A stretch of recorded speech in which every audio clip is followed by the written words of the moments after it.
Bienvenue sur la chaîne Les Mains à la pâte. Aujourd'hui, je partage avec vous une recette de pain au levain de seigle parfumé aux 3 graines. La préparation de ce pain n'est pas du tout difficile, seulement elle s'étale sur 2 jours. Le premier jour étant consacré à l'activation du levain et la préparation du mélange aux graines, et le deuxième jour, c'est la préparation du pain proprement dit. Dans cette recette, je vous détaille toutes les étapes. Restez avec moi, c'est parti. Dans un bol, mettez 2 cuillères à soupe de starter de seigle directement du frigo.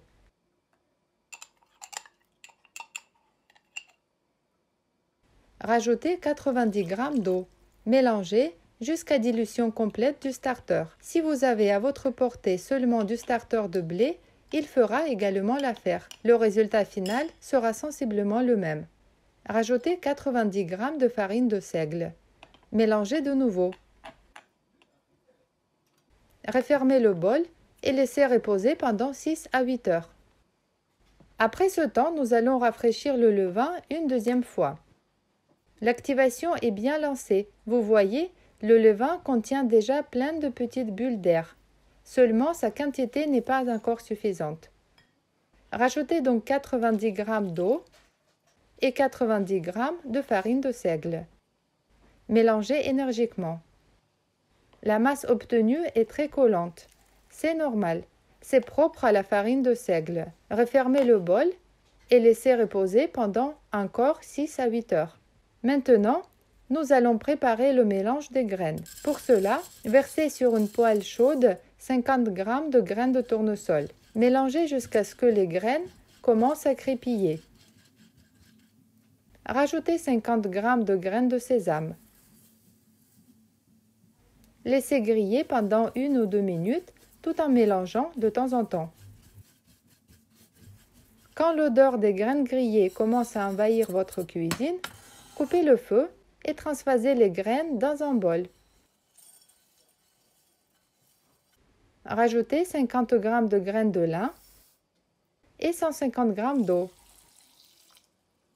Mélangez. Refermez le bol. D'ici quelques heures, les graines vont absorber la totalité d'eau.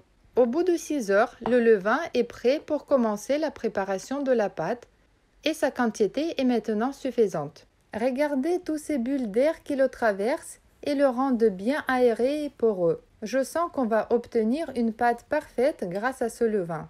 Mais d'abord, n'oubliez pas d'en mettre de côté dans un petit bocal en verre 2 cuillères à soupe. Ça sera notre nouveau starter.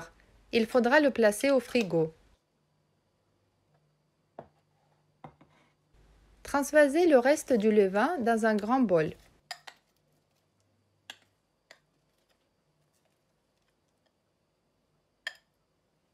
Rajoutez le mélange des graines, 160 g de farine de seigle, 325 g de farine de blé et 200 g d'eau. Commencez à mélanger, d'abord à l'aide d'une cuillère, et puis ramassez la pâte avec vos mains. La pâte ne nécessite pas d'un long pétrissage. Il suffit juste de la masser en boule. Laissez reposer la boule pendant 30 à 60 minutes. Après ce temps, rajoutez du sel. Avec vos doigts trempés dans l'huile végétale, mélangez la pâte de sorte à faire répartir le sel de façon homogène. La pâte obtenue est assez compacte, mais continue à coller aux doigts. Huilez généreusement le plan de travail.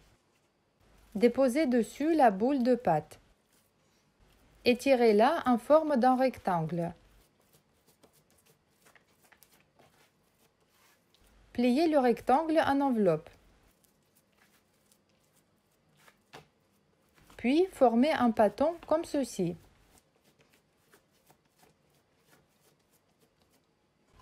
Divisez le pâton en deux.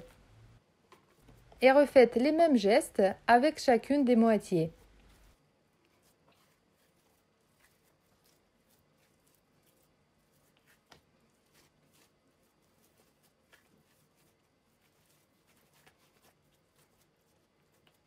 Saupoudrez bien vos bannetons à pain avec de la farine.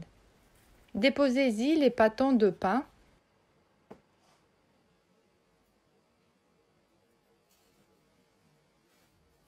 Couvrez et laissez reposer pendant 2 à 3 heures. La pâte doit doubler de volume. Après ce temps, déposez les pâtons sur une plaque chaude. À l'aide d'un couteau bien aiguisé ou une lame, faites des incisions. Humidifiez les pâtons.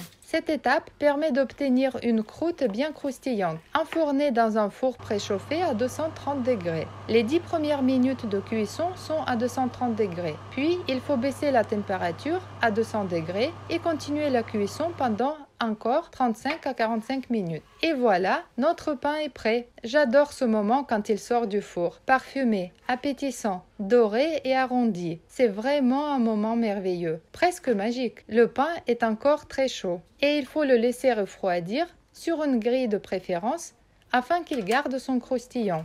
Ça y est, le pain s'est refroidi. Les miches sont assez lourdes et elles ne sont pas très hautes. Ce sont des caractéristiques du pain au seigle. Écoutez ce bruit. Tellement appétissant. Regardons maintenant comment il est à l'intérieur. Sa mie est compacte et on peut apercevoir de nombreuses graines. Je ne peux vraiment pas m'empêcher de le goûter.